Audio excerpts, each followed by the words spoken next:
Hello, welcome to Spotlight, the tinsel of art on the green leaves of life. Spotlight, brought to you by the Isle of Man Arts Council. This evening, we look forward to a special anniversary for the Manx Amateur Dramatic Federation in 2025, being marked with a unique event. Hear from an Ireland-based poet who's released a collection of his own work. And the second part of a chat I had with Culture Vannin's Chloe Woolley as she celebrated 20 years of working there.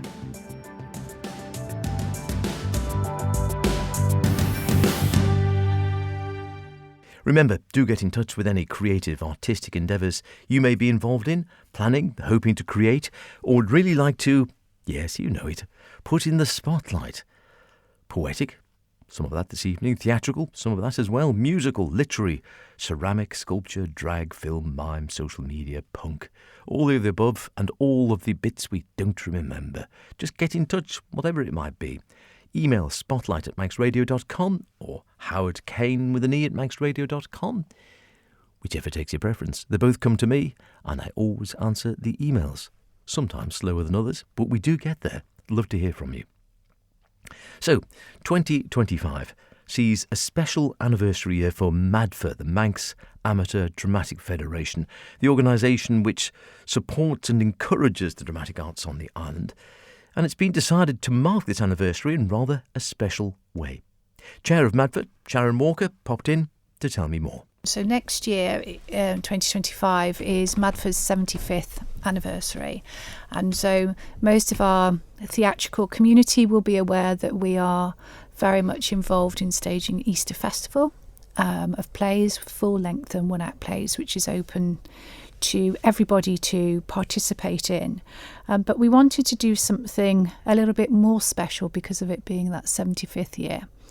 And so it was a chance meeting I had with His Excellency, the Lieutenant Governor, at dinner at the beginning of the year, where he was extolling the virtues of Manx drama and how fantastic the theatrical community was on the Isle of Man. And of course, I was agreeing. He's patron of MADF. And I said to him, wouldn't it be great if we could do a Shakespeare in the grounds of Government House? And he went, well, yes, why not? Let's do it. So that's how it sort of came from. And so I went away and thought, oh, crikey, actually we could do something. So I went away and had to think about what would be appropriate and what would be a great thing to do in the gardens there. And so we thought A Midsummer Night's Dream, doing that at the end of summer would be a fantastic opportunity to do. So that's what we're doing. We are staging A Midsummer Night's Dream at the beginning of September in the gardens of Government House. It does sound something very different and very exciting. How is this going to work then? Is it going to be is it going to be static or is it going to be a promenade performance? It will be a promenade performance. For anybody who's been to Government House, you will know that there are some beautiful areas of the garden, not just the main lawn. So the idea is that we will use the main lawn area, but we will also use the fantastic trees that sort of back out onto the house itself, but also going to use the rose garden as well. So the idea being is that our audience will follow us around during the journey of the play, and they will see different aspects of the play set in those different parts of the garden. So it's going to be set in the 1980s, purely because I was a teenager in the 80s and I loved the creativity of that time in terms of makeup and what people wore at the time. I think it gives us a really great opportunity to do something a little bit different with it. So Athens will all be very much power suits, and shoulder pads. Our woodland and fairy scenes will be very much sort of new romantic and adamant and Madonna type feeling. And then the mechanicals, we're looking to draw from actually some Manx influences. So our mechanicals will be based on Manx tradespeople rather than the traditional Shakespearean text. And as part of that, I'm currently going through the script to try and draw as many Manx references into that, because the play will be a community play and it will be open for anybody to be involved in for as large a part or as a small a part as they want. The idea is that it's a real celebration of drama on the Isle of Man in our 75th year. So what sort of size of cast are you anticipating? The great thing with Midsummer Night's Dream, it is a little bit come one, come all, because you have your set sort of 20 characters if you don't double up. But then there are so many opportunities to be involved in the fairy scenes, to be involved in the wedding scenes, to be involved in the mechanical scenes that, as I say, I'm really keen for as many people to be involved. The whole idea is that the production is as much for the people who are participating in it as for those who are actually coming to watch it. Of course, being outside, the big question for a lot of people is the weather, whether you're a performer or an audience member. Do you perceive it going ahead come what may? Absolutely that. Now, we've chosen the beginning of September because actually for the last few years, the beginning of September has been a real Indian summer for us here. You may recall that this year, July was an absolute washout, but as we came into September, it was beautiful. So, we're very much on the side of luck there. We're hoping absolutely it will be come one, come all. And if it's wet, we will encourage the audience to bring their umbrellas and bring their cagoules and just enjoy it and maybe get a little bit wet just as much as the cast will do. Do you see it having any musical element? Absolutely. Again, with it us being able to have as much opportunity to have as many people involved. So we've already spoken to a few groups, as you will well know, Howard. So Minds of Shanty have very kindly agreed to be involved. Rock Vannin are going to be there to give us some fantastic 80s power ballads, I'm hoping. Marvellous. And then David Callin is going to work on some traditional Manx music for us for our fairy wooden scenes. The idea being is that music will be used as an opportunity to entertain the audience as they transition from one scene to the other through the garden. So they will be led by the music as we move through each scene. A lot of work then involved in actually setting it all up. You mentioned there that you've been going through the script and looking at aspects of it. Have you got other people working with you on the actual production side of it? Absolutely. So I'm going to direct the play, but I have Leandra Lawler and Helen Clark who are involved from a production perspective. We're also being supported by by some Shakespeare practitioners from the Royal Shakespeare Company who will be helping us with some workshops when we first start the play in March, getting people ready for auditions, but then we'll be supporting us through the summer with the actual production itself. The lead practitioner there has done quite a few open air productions himself, as well as being a playing member of the RSC for quite a number of years too. So I think we'll learn quite a lot from that team being involved. And the great thing is they're going to go into schools in February as well, run some Shakespeare workshops, and hopefully inspire some of our young people to come and be involved in the production as well.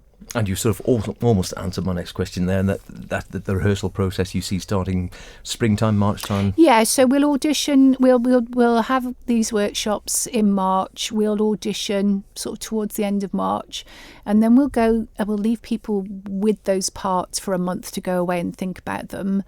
In the meantime, we'll just put on the Easter Festival, and then we'll come into May and we'll be rehearsing from May through to September.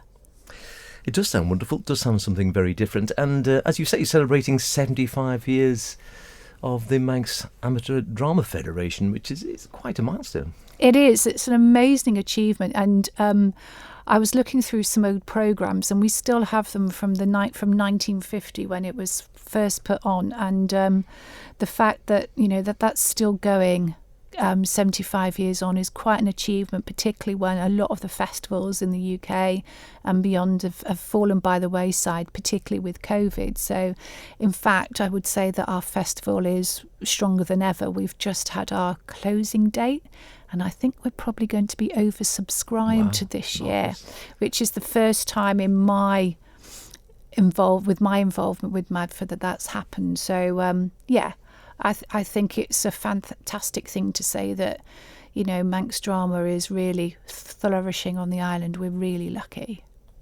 And finally, anyone listening to this now, obviously a fair way off at the moment next September, but if people listening to this and ears pricking up and thinking, that sounds good, is there anywhere they can go to get more information or to express their interest? Absolutely. And what I would stress is that we're not looking just for people who want to be involved on stage. If you want to come and be creative with costumes and set and makeup, or you just want to be involved, we'll need lots of stewards and all of that sort of thing and what have you as well.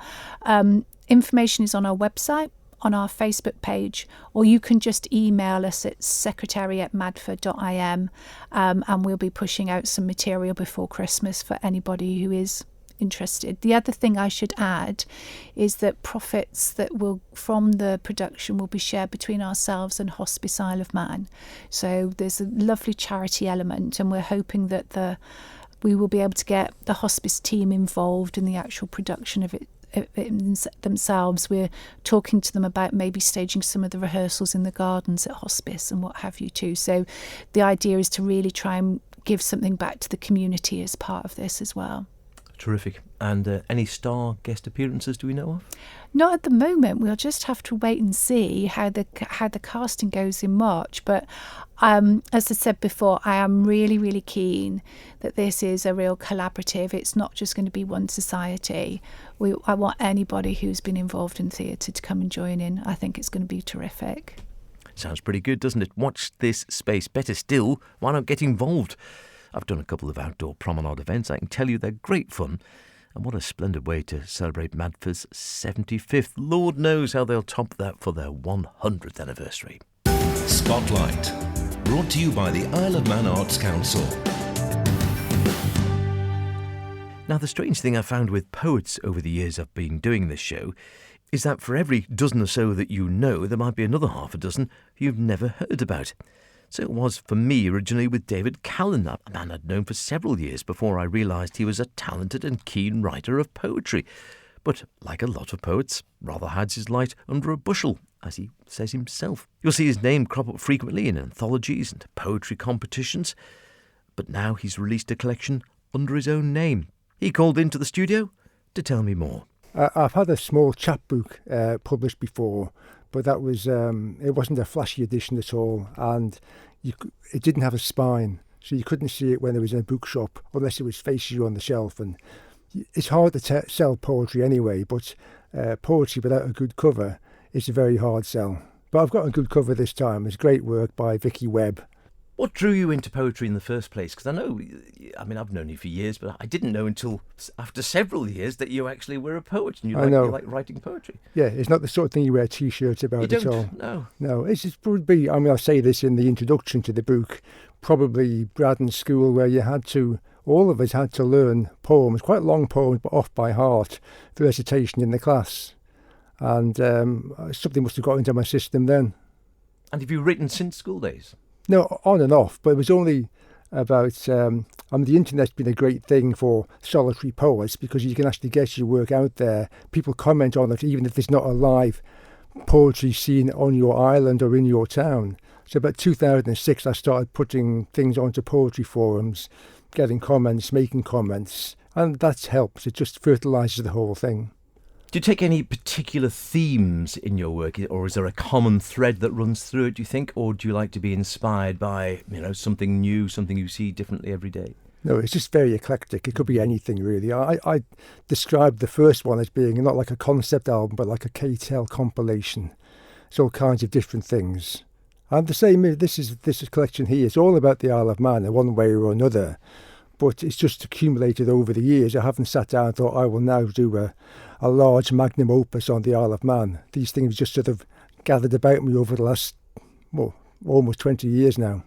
And do you like to write? Because again, as you say, with poetry, there's always that strange thing that you get some poets who definitely write with a view to performing their work somewhere, whether it's in a pub or a club or at a poetry meeting, and others who don't actually have an interest in performing their work at all. They write for their own satisfaction. Where on that spectrum would you say you are? I started off just writing for myself with the share on these forums for people to read it. But after a while you realise, well, some of these things you can do live and they work well. Sometimes you do them live and other poems just don't work well at all. Some things are more sort of introspective, and that doesn't work well live. So something that's a bit rollicking and rhymes, that works well live. And you like to go for, again, in your actual style of writing, again, you've seen many different styles. Some poets sort of chop and change a bit. Do you like to go free form? Do you actually like to say fairly traditional and actually go into an AAB form or whatever the case may be and rhyme it? How do you actually approach the work itself? I just started off with the sort of thing that I'd read at school, which was largely metrical and rhyming. And it was a great breakthrough when I wrote my first free verse poem after going onto these poetry forums online. And now I sort of switch where you somehow get an idea early on. You might start with a line and you think this will work well metrically, or this won't. You just experiment. And again, you're saying you take a lot of your themes, so a lot of your writing, or at least a lot of the thought, comes from what you see around you and things with them, or either the sort of the Manx environment or the Manx culture and so on. Yes, I mean, you just respond to what you see and what you read. And loads of it never gets finished. You often start a poem that never gets finished. You just think after a while, this is going nowhere. But these are the ones that have gone somewhere, hopefully. And what about the actual writing process itself? Because again, for some poets, I know some poets have a sort of, they like to write late at night, maybe after work, or, after they've had a coffee and had their evening meal. Others like to get up the crack of dawn and write in the morning. And yet others again say, just sort of when inspiration strikes. That's it, yeah. I most of it I do in my head. A lot of it comes to you just walking around, getting on with your life. A line will come to you, and I'll write them down later. But from the whole learning things by heart at an early age, I can retain quite a lot of lines in my head before I think, okay, this is going somewhere, I'll write it down now. And what do you get from it? Is it sort of, do you find it sort of cathartic or just satisfying from a creative point of view, or what is it that sort of keeps you going and keeps you writing more poems? It's sort of like I suppose crosswords or Sudoku or something like that. It's a mind teaser, but I like the effect. I mean, it's difficult to get a moving Sudoku, but sometimes poetry can be moving, so that's what I aspire to sometimes. But then sometimes you just want a comic effect. What's your collection called? From the Nab. From the so it's got a good Manx title, it has to be said. And more to the point, of course, of people listening to this saying, well, I wouldn't mind reading some. Where will people be able to get it? Because distribution's always one of the main things with poems. Yeah, it's in the Bridge Bookshop at the moment, and maybe in others. And hopefully Manx National Heritage will pick it up. They're looking at it now anyway. So, yes, hopefully it'll be generally available in all good bookshops. In all good bookshops. And not online at the moment, though, in all good bookshops. Having had this one out, I take it you're still writing, so it might not be the only collection we see under your name? Oh, I don't know. I mean, this is like 15, almost 20 years of poems about the Isle of Man. And a lot of them never actually finally saw the light of day, so these are the successful ones. It takes a long time to build up that sort of collection, so I have a lot of things aren't about the Isle of Man. We'll see what I might do with that at some point. Excellent idea. Can we hear something from the collection? Yeah, sure. Actually, we're up here with a great sight of the prom on a non-foggy day, and this is one that's from my early memories of the promenade, and when Ken Dodd came to town. I remember that. It's called Happiness. Consider happiness. When I was 10, my sister 8, and living on a farm as carelessly as Marie Antoinette, time passing lightly and without alarm. One summer evening Doddy came to town, for one night only. Dad cleared out the van and drove us boldly into Douglas, down onto a prom broadly Victorian and in its pomp. Chams trotted back and forth, in search of more or less unbuttoned fun in this unlikely Naples of the North. Stacked deck chairs dreamed of mornings without sun. Largely agricultural, we were an innocent, undemanding crowd, ripe for the taking, which he did. He wore us out at last. We laughed until we cried, and then we sang, and made our rather tired way into the seafront Son de Lumière. The lights were bright when we turned right on Broadway, where now there's only seaweed in the air. The world and its wife have long since moved along, leaving us to our homely local beers, but I can bring it all back in the song, So play me happiness, play me tears for souvenirs. Wonderful stuff. And I think for those of a certain age, of which I am, yes, not only did I see Doddy over here, but you'd stagger out at God knows what time, probably after midnight, I think, and the town would still be buzzing in those sort of golden days of the tourist trade on the Isle of Man, like you said, where all the hotels were full and the seafront was busy. Yeah. Pictures that very nicely indeed. Wonderful stuff. Many congratulations with the collection, and yes, we look forward to Volume 2 then, whatever that might be or whenever it might be, and yes, thanks for popping up today. That's great. Thanks, Howard. A lovely piece, a lovely collection, very atmospheric. If you want to get hold of a copy, well, you know where to go. Head to the Bridge Bookshop and just ask.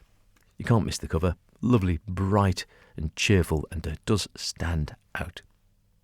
Finally this week, a little more from the woman synonymous with Manx music, Manx culture, language, Chloe Woolley, of course. Chloe celebrated 20 years working with Culture Vannin recently, so we've got together to have a chat about her role and how it changed over the years. In this second part, we got to hear more about the various aspects of Chloe's multifaceted work. So I'm also on the committee for Incronict. So every July we have put on this huge festival in Peel. So there's a lot of work behind the scenes preparing for that. And we do use it as a showcase for Manx musicians. And that is a big aim of it as well, to have Manx musicians alongside their Celtic counterparts on the stage. And also to make relations. So with Celtic for intercelticness as well, I help organise the delegation for Lorient. That's with Granishid and Ailishid. They're the delegates, but behind the scenes I help them and put them in touch with musicians and artists, etc. Yeah. Do you think the job has changed dramatically over the years? It has, yeah. When I first started, it was just quite low-key. It was a one-year contract in Ramsey Grammar School, and it was specifically to produce these resources. So I worked with the heads of music in all the secondary schools to produce a pack where the children in year 7 and 8 could learn about Manx music. Since then, we've got a much higher profile in St John's, Culture Vannin. We've got the Visitor Centre. We've got websites. So manxmusic.com developed out of a database that Dr. Cinzia Yates first developed 20 years ago. Now it's a fully functioning website for your one-stop shop for Manx music and dance. So I am daily inputting into that, putting new pieces up. We have video tutorials produced. So we've got a growing collection of Manx dance videos. We also film performances, which can be used they're kept for posterity, but also for educational reasons. So manxmusic.com has become a big part of my job, uploading and also a place for people to book performers. So we get festivals asking which Manx bands can come and perform, or weddings, they're looking for ceilidh bands or a harpist. So there's all that. And part of my educational work as well, each month, is to organise harp lessons. So we have 22 harp students. That's amazing, isn't it? It is. So Rachel Hare comes over from Scotland, a wonderful teacher, and she's produced 2 books of Manx tunes for harp. So she comes over, I organise those lessons, but we also have the Brie Manx Youth Movement. So I run that one Saturday every month. And that's like an informal session for any young musicians aged 10 to 18, where they learn some Manx tunes and we make arrangements, learn new songs, go out busking. We have the big Brie weekend every October, which explores all elements of Manx culture. And I also organise Scran, which is the older group. It's like a teenage pop band, pop folk band, and we have that led by David Callin, who's a very, very well-known Manx musician, plays for McLear, and he runs that for us. So that's every fortnight. Marvellous. And any particular highlights, do you think, over the 2 decades for you? I know it's a tricky question, that one, because you have to think, oh my lordy. I think, well, it's great to see how far Culture Vannin has come in general, really, and I hope that I've been part of that, just having that ambition to bring we were just like in a little office in Ramsey Grammar School, and then Brescia joined, and we were in the Centre for Manx Studies, and then we were at the Nunnery, and we had this ambition to grow it, and Charles Gard, obviously, massive influence as well. So we've actually got this building which gives us a profile, and I think that's been brilliant. We've expanded the team.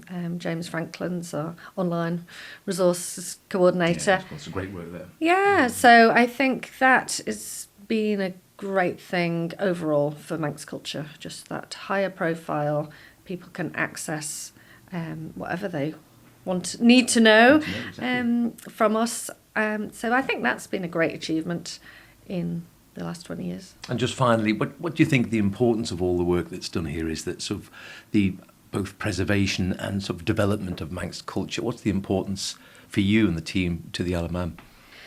Well, certainly, yeah, the preservation is important, and we're always looking back at what has gone before, but certainly development and taking our culture forward is our priority. Long may she continue there. That's about it for this week. If you want to hear anything again, go to manxradio.com, download the Spotlight podcast, listen where and when you want. Why not try it whilst out trying to find where you put last year's decorations? Where are those lights? See you next week, and whatever you're doing, be creative about it. Emo.